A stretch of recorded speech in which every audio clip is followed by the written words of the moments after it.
Assalamualaikum and hi everyone. So for today's video, I'll be showing you the result of my research on the topic of conformity, which is the relationship between conformity and online shopping behavior among teenagers.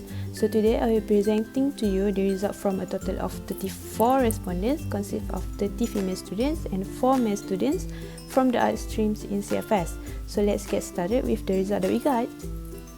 So the first two questions that we asked in the survey was general question, such as how much money has you spent on online shopping per month, and from the result we can see here that half of the respondent has spent between the range of 50 to 100 ringgit on online shopping, while when asked for the time spent on online shopping apps, the distribution of the answers did not show a big difference, with majority of the respondents spend 1 to 2 hours on the apps.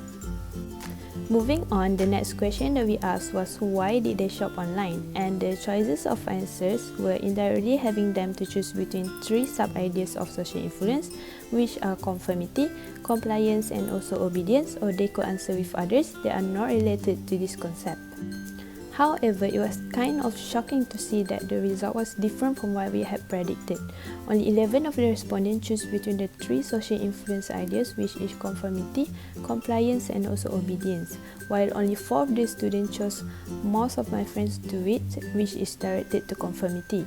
In psychological perspective, conformity can be defined as changes one's own behavior to match that of other people, which led us to this research where we focus on the behavior of online shopping.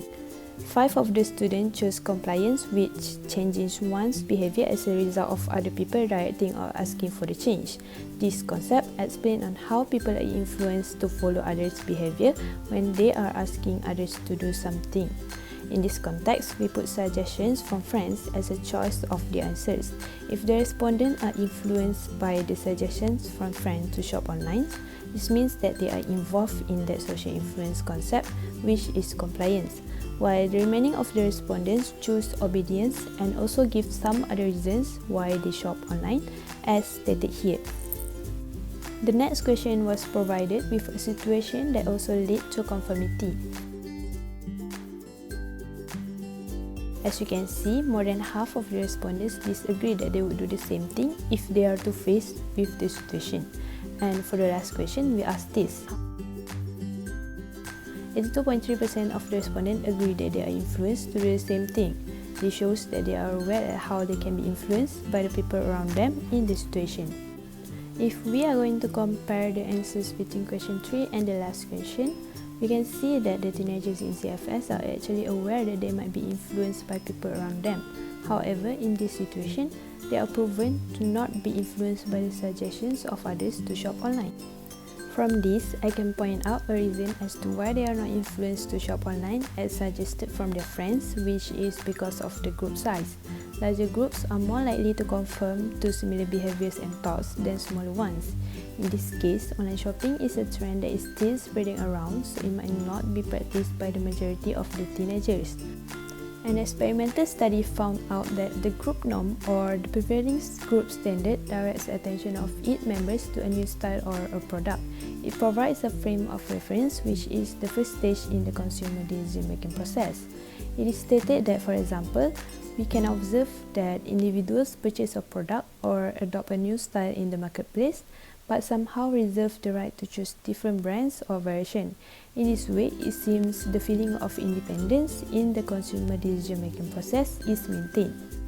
The major implication that we can get from the result is that most of the students who shop online spend not more than 100 per month.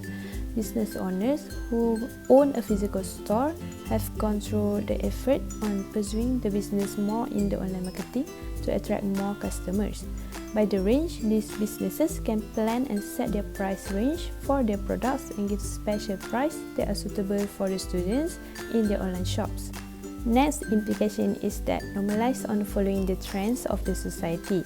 Majority of the respondents agreed that they will be influenced when people around them do it too. So from here, the teenagers are already normalizing on having to follow the lifestyle of the society. Especially on this pandemic COVID-19 situation, I found out there are a lot of people who spend their money the most on online shopping while staying at home and sharing their experience in the social media. This is because of the new norm where you cannot get out from your house and go buy things you want. Instead, we have to buy it online. And I think that's all from me. Thank you and Assalamualaikum.